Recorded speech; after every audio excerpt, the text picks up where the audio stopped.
Olá, tudo bem? Vamos falar sobre arquitetura hoje? Então, para começar a nossa conversa, pense aí com você mesmo alguns nomes importantes da arquitetura aqui em Campo Grande, Mato Grosso do Sul. Pensou? Tenho certeza que está aí na sua lista o nome dele, Gil Carlos de Camilo.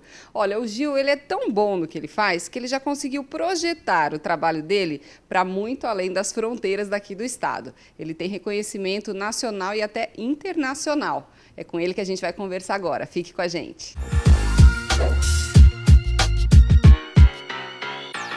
Ele é arquiteto e urbanista formado pela USP, foi coordenador do escritório Rubem Gil de Camilo Arquitetos Associados, participando da elaboração de diversos projetos, dentre eles o Centro de Convenções, e depois montou seu escritório próprio, que é este que estamos agora. Daqui já saíram mais de 1 milhão de metros quadrados de área projetada para os segmentos corporativo, residencial, clínico-hospitalar, hoteleiro, institucional e urbanístico. São dele os projetos do Sebrae em Bonito, a Casa Domingos e a Clínica Parisotto, vencedores do prêmio O Melhor de Arquitetura 2010 e 2012, respectivamente, o Fórum Eleitoral de Campo Grande, um dos representantes do seleto grupo de projetos brasileiros que participaram da 5ª edição da Bienal Ibero-Americana de Arquitetura e Urbanismo de 2006, a Central de Atendimento ao Cidadão, os projetos urbanísticos da Orla Ferroviária de Campo Grande e Orla Fluvial de Corumbá e a sede do Senar FamaSul. E ele também expôs projetos em 9 edições da Bienal Internacional de Arquitetura de São Paulo e o seu escritório é reconhecido e atua não só aqui no território nacional, mas também no exterior. Ufa, Gil, você me deu trabalho, hein? Está precisando trabalhar menos para eu poder ler menos pauta aqui. Seja bem-vindo ao nosso canal. Obrigado por ter aceitado o convite aqui para conceder essa entrevista aqui para a Elos TV. Obrigado, Yara. É um prazer estar contigo, né? Obrigada. Vamos lá, a gente vai conhecer um pouquinho mais agora do Gil. Gil, eu quero saber, porque você se formou em 89. De lá para cá, o mundo mudou, né? Muita coisa mudou. E a arquitetura? Como que mudou e para onde ela está apontando agora? Olha, o apelo hoje é a sustentabilidade, né? Então, não há como pensar fazer arquitetura hoje em dia sem um uso racional da energia, sem uso racional dos materiais, né? E também com uso racional dos recursos financeiros, né? Porque não é barato construir, né? As pessoas não procuram um arquiteto pelo belo. As pessoas procuram o arquiteto hoje em dia por uma questão de planejamento. Uhum. A funcionalidade também depois. Com certeza, funcionalidade, praticidade, né? A questão operacional do edifício, né? Uhum. E quando você fala em sustentabilidade, não é apenas a sustentabilidade na construção, né? É sustentabilidade no uso também, né? Uhum. São duas coisas. Você evitar o impacto ou gerenciar o impacto durante a construção e também fazer a gestão da questão do edifício, né, após sua ocupação. Está incluído aí, por exemplo, aquele sistema de reaproveitamento de água que a gente, residencial mesmo, que isso já existe em alguns lugares públicos, né, mas em residência, isso a gente não vê tanto, pelo menos aqui. Olha, isso é uma tendência. Isso é uma tendência. Hoje em dia você vê reuso de água para descarga de banheiro, para lavagem de pátio, né? Você pode fazer, desde que você haja um sistema de filtragem adequado, você pode usar para tudo. Uhum. Gil, esse sucesso seu, que a gente demorou aqui lendo o seu currículo, a que você acredita principalmente? Olha, eu acho que na vida nada vem de graça, né? Eu acho que na vida tudo é uma questão de empenho, né? E a arquitetura é um caso de amor, né? Dedicação, né? Dedicação, né? Acho que a arquitetura tem que ter dedicação. E são 30 anos já, né? Sim. Depois de formado, para né? quase 30. Nesse tempo, o que você aprendeu, já que você diria que é um atalho que você recomendaria até para quem está iniciando? Eu acho que é empenho, né? As pessoas têm que se empenhar, ter foco, né? Eu acho que nada acontece por acaso, né? E o que eu diria para esse pessoal novo é o seguinte: existe uma ansiedade de mostrar capacidade.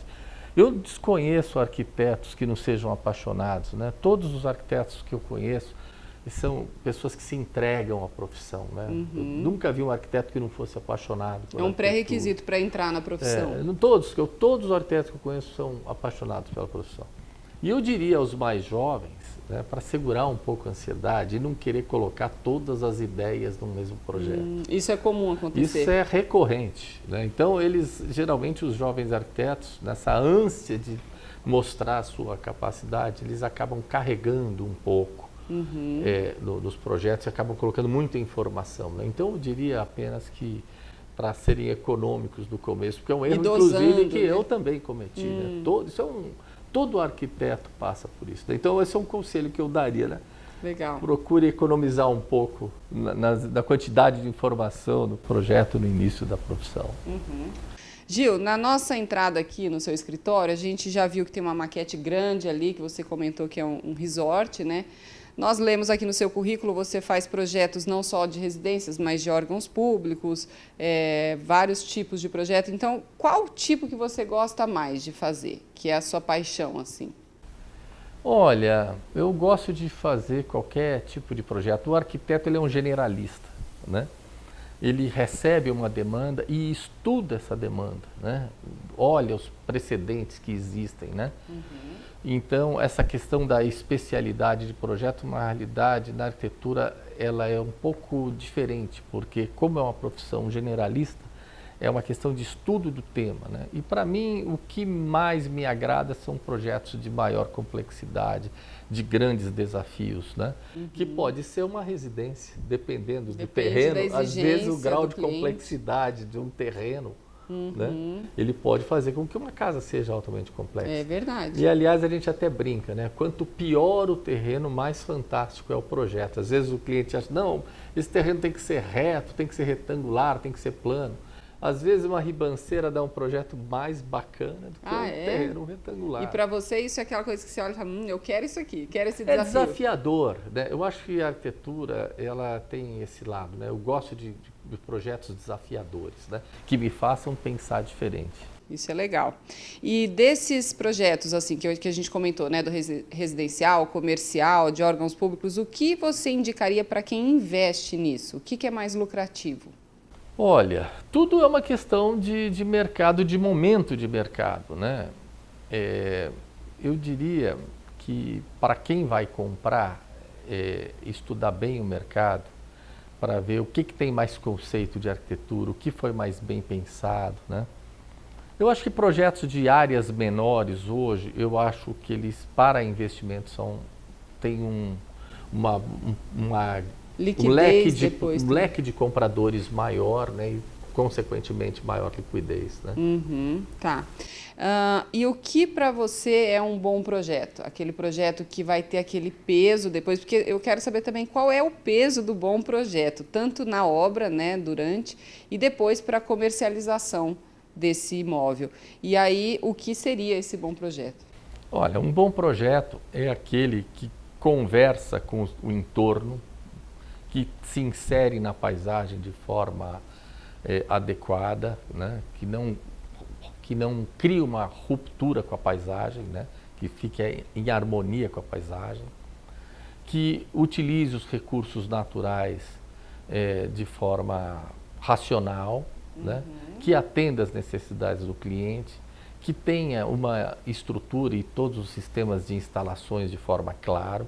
Projeto bom, ele não complica os projetos complementares, os projetos de instalações. Muito pelo contrário, os projetos fluem quando você tem uma arquitetura limpa, né? E qual que é o peso desse projeto ideal, vamos colocar assim, na obra, durante a obra e depois para vender esse imóvel? Eu diria que é um peso predominante, porque o projeto é a alma do sucesso do empreendimento, o projeto é a alma da fluidez da construção, do ritmo da obra, né?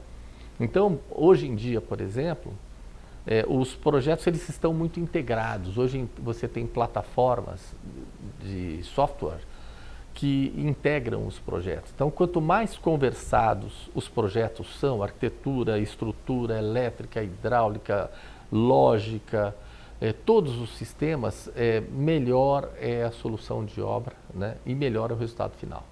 Isso é um dos pontos, acredito, então, que faz com que a obra seja rápida, né? Que é a minha próxima pergunta. Eu quero saber, eu sei que obra rápida é a obra ideal.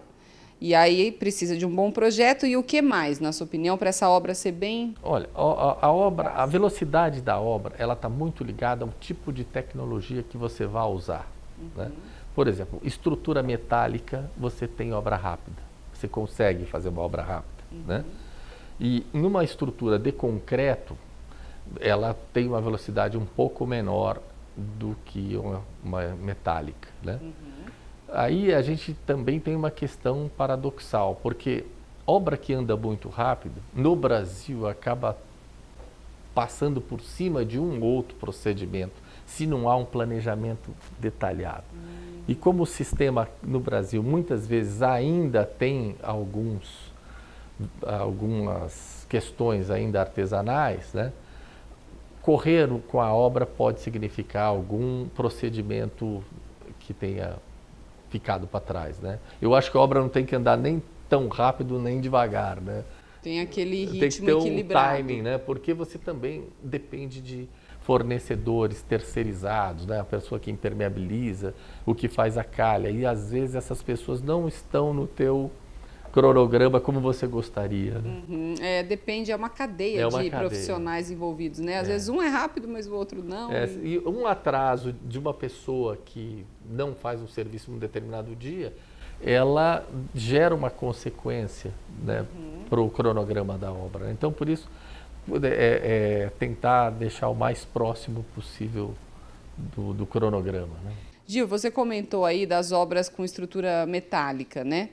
Que são mais rápidas e tal. Isso é uma tendência porque a gente vê que no exterior não é todo lugar, assim, principalmente nos Estados Unidos, por exemplo, quase não tem obra como aqui, né, de alvenaria. O pessoal lá utiliza outros materiais, acho que para ser mais rápido também. Não, na realidade, no Brasil só se constrói assim por causa do custo da mão de obra.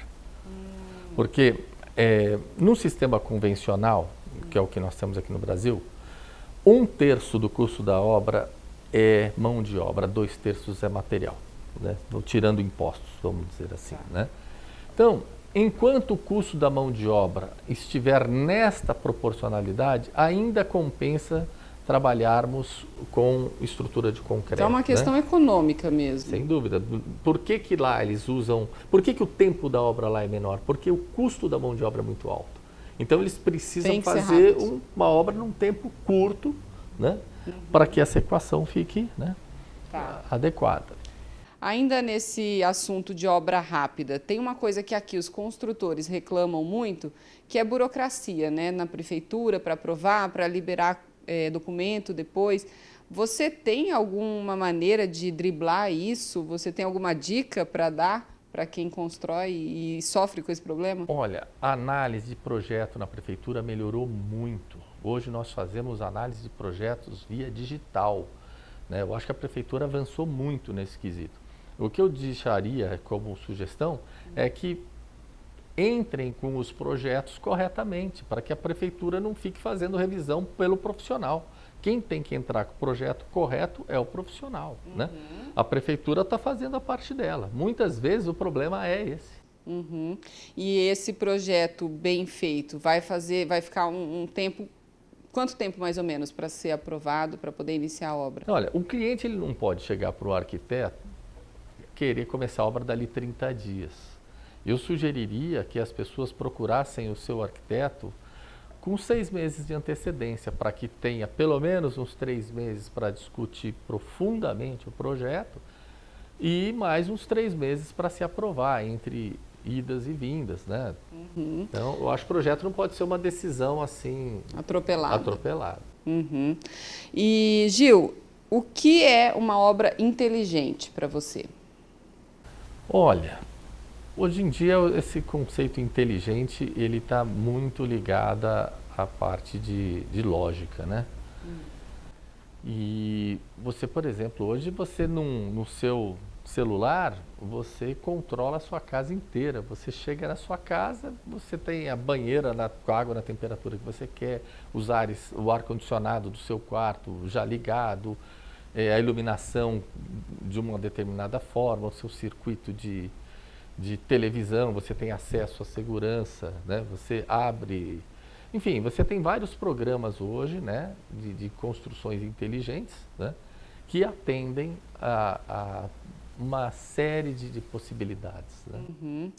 E como que você avalia a arquitetura daqui de Campo Grande em relação ao Brasil, o resto do Brasil, e em relação ao mundo? Porque você tem esse conhecimento mais global, né? Olha, eu diria que Campo Grande tem uma arquitetura muito boa. O cliente em Campo Grande, ele é muito exigente, as pessoas aqui são muito antenadas com a arquitetura. Dourados também, impressionante também em Dourados. Como as pessoas estão ligadas. Não sabia que Dourados também. Dourados tem uma arquitetura muito boa também, né? Então é impressionante como as pessoas estão ligadas em arquitetura. Eu acho que nunca foi assim, né? Eu acho que o mundo está muito visual. Né? Ligado em imagem, né? E a arquitetura tem essa sedução pela imagem. Só que a arquitetura, as pessoas têm que entender a arquitetura não como um elemento estético, né? A arquitetura, ele é uma filosofia, né? A arquitetura, ela é um elemento que comunica, né? Você vê a história, as igrejas contam a história da arquitetura, por exemplo. Né? Você vê a arquitetura é um manifesto de força de civilizações ao longo dos anos, né? A arquitetura é um manifesto, né? A gente tem que tomar muito cuidado com o que se faz hoje, porque a gente está fazendo um registro para o amanhã. É verdade. Né? Então, a arquitetura é comunicação. É importante a gente ver e ter essa sensibilidade. E não apenas enxergar a arquitetura como um elemento puramente estético, né? Existe toda uma filosofia, todo um conceito por trás. E nessa arquitetura que tem toda essa história aí, né?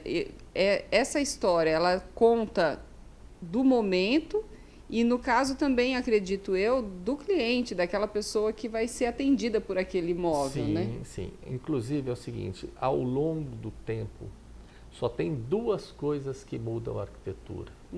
Você pode ver, em qualquer situação você vai cair nesses dois pilares, tecnologia e comportamento. Né? Em qualquer situação que você fala, não, uma arquitetura em determinada situação era assim ou assado, ou mudou a tecnologia ou mudou o comportamento. Né? Não tem outro. Né? Por exemplo, de tempos para cá, por exemplo, você não tinha a questão, por exemplo, da sala integrada ao estar, da cozinha integrada ao estar. Hoje você recebe cozinhando para os seus amigos, por exemplo. Um lugar que me chamou muito a atenção, eu fiz um projeto em Angola recentemente, ano passado, né? E você vê como é que você, num pedido de projeto, você tira uma radiografia de um país, né? Era uma casa que tinha uma pessoa de classe média alta, né, num condomínio fechado em Luanda. A casa tem duas cozinhas. Uma que fica fora da casa, porque a comida é muito temperada. Então, para não impregnar a casa, a refeição é feita num primeiro estágio externo e depois tem a cozinha de dentro que termina a comida. A cozinha de dentro é para um café? Não, a cozinha de dentro é para terminar, só preparar os pratos e servir, né? Essa casa tem garagem para 4 carros no subterrâneo. Nesse subterrâneo tinha que ter gerador, depósito de água, depósito de combustível. Ou seja, o que mostra? Mostra que o país não tem infraestrutura regular, não tem combustível direto, falta água, falta eletricidade, né? E Luanda, hein?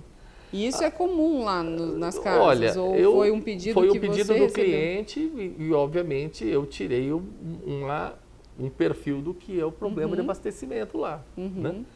E, além disso, por exemplo, essa casa tem 2 quartos de funcionário, mais um vestiário de funcionários que dão durante o dia. Ou seja, eles têm muitos funcionários, que também nos mostra o problema de desigualdade de renda. Verdade, conta a história de tudo. Então, né? um pedido de projeto, por um pedido de projeto, você tira a radiografia de um país. É verdade. Você tira um perfil de um país. Né? Gil, você estava comentando da tecnologia, que realmente é algo que tomou conta dos nossos dias, do nosso jeito de viver, de trabalhar e etc. Como que você vê essa geração agora de profissionais, arquitetos, como a diferença, né, deles que já estão nessa era da informação, da tecnologia, e os profissionais de 30 anos atrás? Como é que você vê essa diferença? Como é que você compara isso? Olha, antigamente não havia essa preocupação com os recursos naturais que hoje nós temos, né? Tanto é que a arquitetura contemporânea hoje quase não usa madeira. Antigamente se utilizava muito madeira, tinha madeira em abundância. Hoje você quase não projeta mais com madeira. A matéria-prima, né, já vai mudando, né? Vai mudando tudo, né? Então eu diria hoje que os profissionais hoje trabalham com não diria uma escassez, mas com uma racionalização de recursos, diferentemente do passado, né? Até porque a busca hoje na construção civil é evitar desperdício, né? Trabalhar... Está tudo caminhando nesse sentido. Evitar desperdício, dar destinação aos resíduos sólidos da construção, né?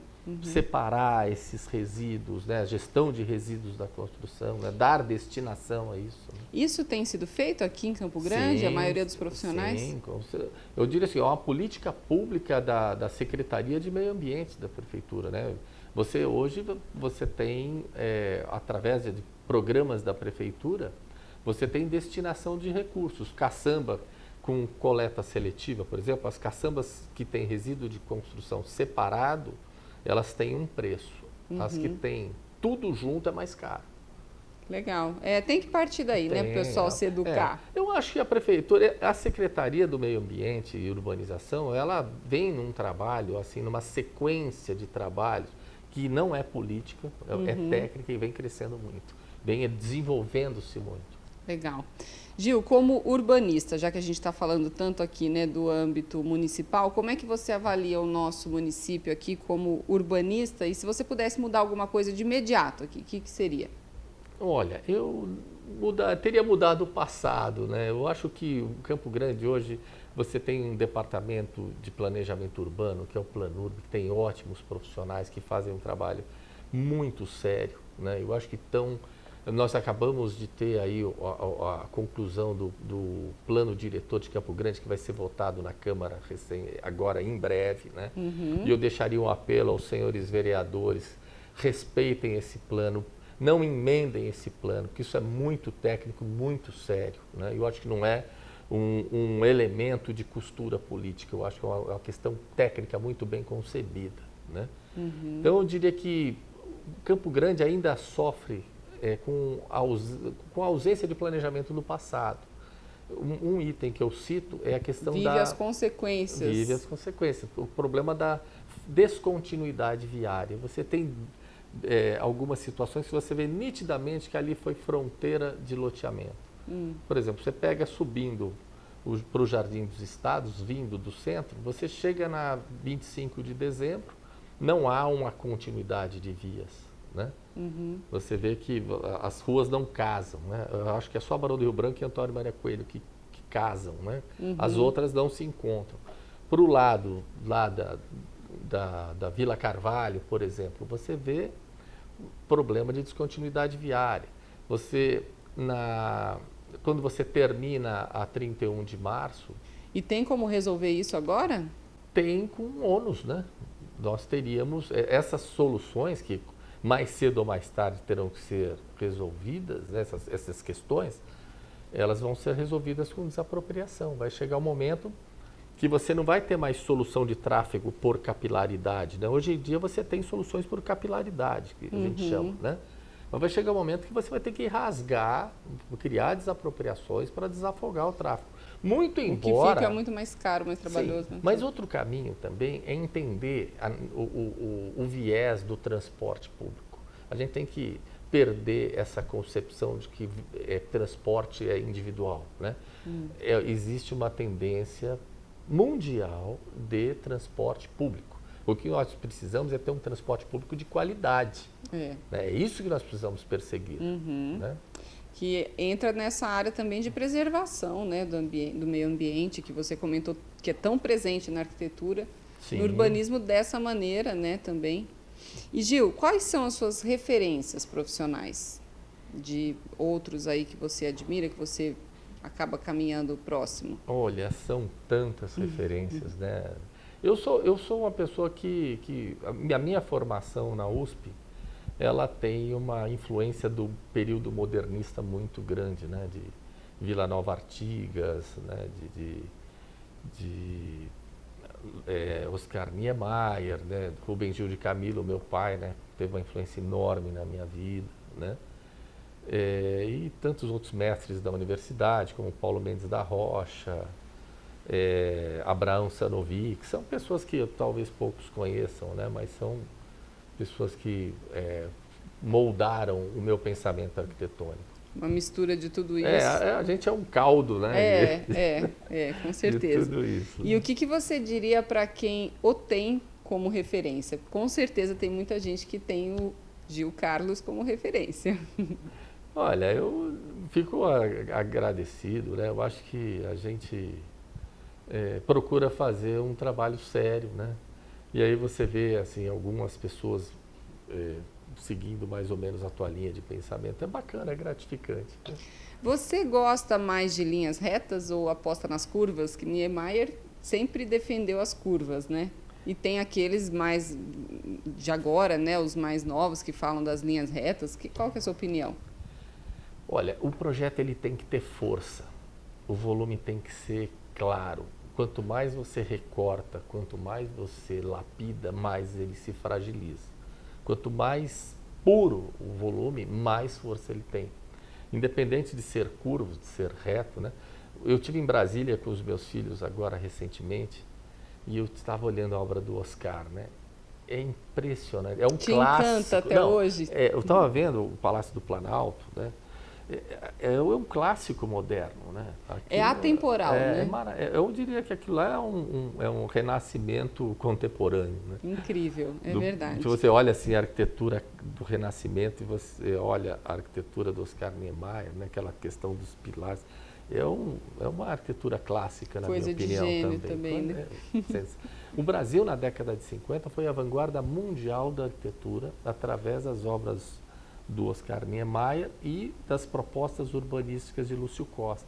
Vinham arquitetos. O que acontece hoje em Dubai, em Singapura, que os arquitetos saem para ver o que se fazia lá, isso era o Brasil na década de 50, 60. Os arquitetos do mundo inteiro vinham para cá ver as obras do Oscar Niemeyer e as propostas urbanísticas de Lúcio Costa. Porque o conceito de Brasília, você pode falar hoje, Brasília não funciona, Brasília é frio, Brasília é feita para o carro, isso tem uma série de críticas pós-ocupação em Brasília. Só que a gente não pode deixar de lembrar que aquilo foi uma utopia que saiu do papel, se concretizou e era um modelo novo, dentro da proposta desenvolvimentista do Brasil de 1950. Né? Então era um outro momento. O problema não foi a arquitetura, né? Eu acho que foi uma resposta brasileira para aquele momento que nós vivíamos.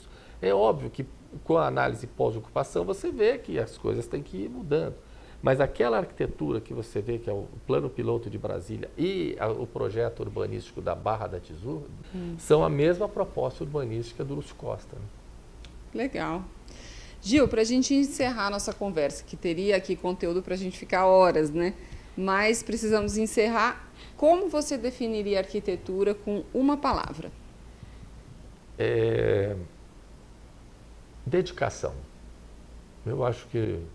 Eu falaria amor, mas aí fica muito... muito romântico. Muito romântico. Eu acho que dedicação fica mais adequado. E acho que define aí toda a sua história. Obrigada, viu, Gil, pela Obrigado, sua entrevista, Yara. pela sua atenção. Obrigado, foi um prazer participar do seu programa. Obrigada. Você acompanha a gente no próximo vídeo. Até lá. Tchau, tchau.